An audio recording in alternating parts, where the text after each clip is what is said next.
ગટરો તો બિલકુલ નિષ્ફળ છે।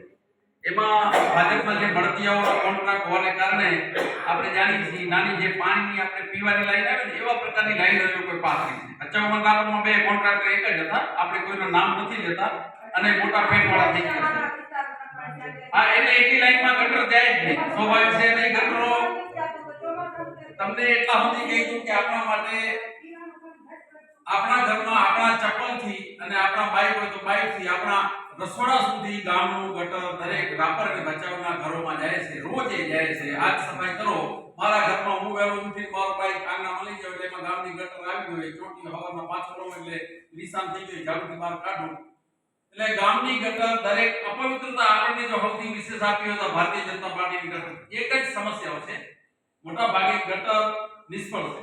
પીવાનું પાણી અમારે આવે છે બચાવ, પીવાનું પાણીની પણ તમારે બહુ સમસ્યા છે, મને હું જાણું છું ઘણા વર્ષોથી છે।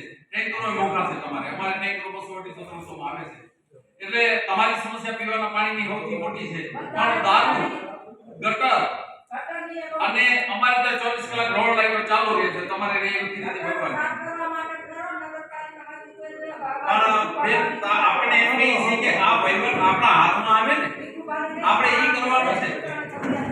આપણે આ પ્રક્રિયામાં સાહેબ આવ્યા, આપણે ઈ સમજાવવા આવ્યા છે કે આ ગટરનો વહીવટ આપણે કરીએ, આપણે પાવરમાં આવીએ, આપણે સત્તામાં આવીએ, ખુરશીમાં બેસીને આપણે હુકમ કરીએ, આપણે એક નહીં 4 દિવસ સુધી આપણી નગરપાલિકાની ટીમને એમાં કામમાં લગાડી અને કાયમી ઉકેલ લાવીએ।